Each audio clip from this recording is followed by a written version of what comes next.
సదా నన్ను నడిపే నీ చెలిమే.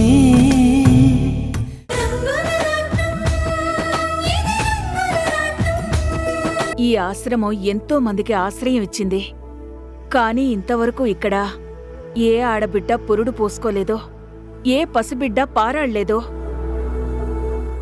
నువ్వు జన్మనిచ్చే ఈ బిడ్డతో ఎప్పుడో తప్పిపోయినా నా కొడుకుని చూసుకుంటానమ్మా. ఈ రోజుల్లో కూడా ఇంత మంచి వాళ్ళుంటారా? ఏ సంబంధం లేకపోయినా నన్నింత బాగా చూసుకుంటున్నారు. నాకు ఈవిడికి ఏదో అనుబంధం ఉన్నట్లు ఇంత ప్రేమ చూపిస్తున్నారు. ఏమైందమ్మా? ఏం ఆలోచిస్తున్నావు? ఏం లేదండి. చెప్పమ్మా. నేను ఈ బిడ్డని కనలేనండి.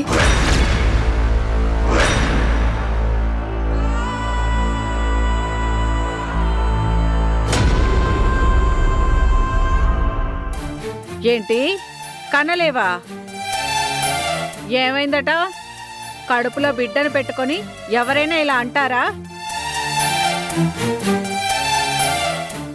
ఎవరి మీద కోపమో ఆ బిడ్డ మీద చూపిస్తున్నావా? నీకు మీ ఆయనకు ఏవో గొడవలున్నట్టున్నాయి. అందుకని ఆ కోపం ఏ పాపం తెలియని ఆ పసిగుడ్డు మీద చూపిస్తావా? శాంతమ్మా, కొంచెం ఆగు. అది కాదమ్మా, ఆ అమ్మాయి. నువ్వు ఆగు శాంతమ్మా.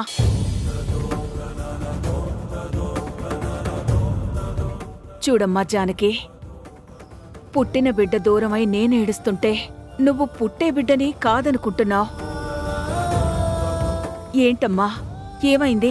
లేదండి, నాకు ఈ బిడ్డని కనే అదృష్టం లేదు. ఏం మాట్లాడుతున్నావమ్మా నువ్వు? అలా అనుకునేదానివి మరి ఆ బిడ్డని ఎలా కడుపున మోస్తున్నావు?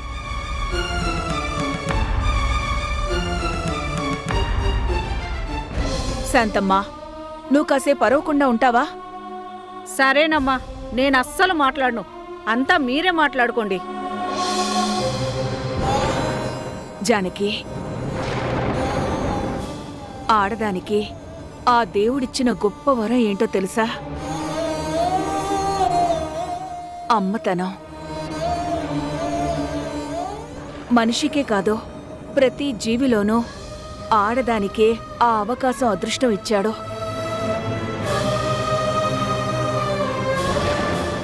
నవమాసాలు బిడ్డని కడుపులో మోస్తూ పుట్టబోయే బిడ్డ గురించి తలుచుకుంటుంటే మనకొచ్చే ఆనందం మాటల్లో చెప్పలేమమ్మా.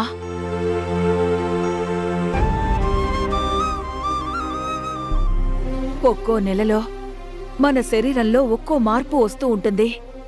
బిడ్డ ప్రతి కదలిక మనకు అద్భుతంగా ఉంటుంది.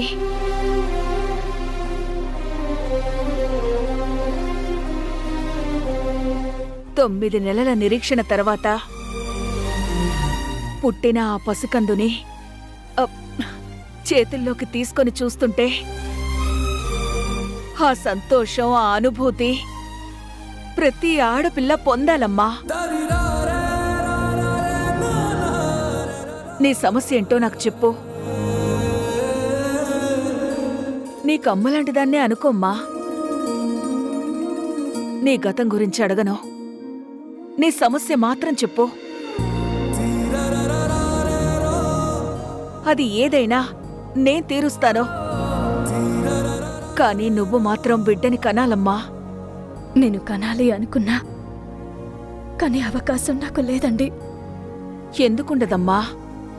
రుణం అనేది లేకుండా ఈ ప్రపంచంలో ఎవ్వరూ ఎవరికీ తారసపడరు.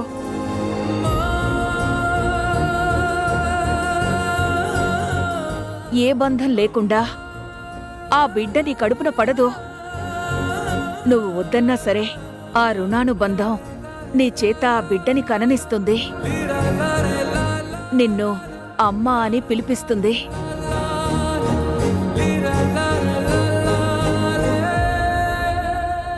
కాబట్టి అనవసరమైన ఆలోచనలు పెట్టుకోకుండా హాయిగా విశ్రాంతి తీసుకో.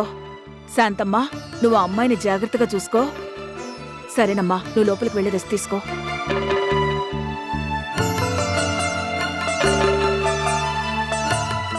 శాంతమ్మా, నువ్వు కొంచెం శాంతంగా ఉండు.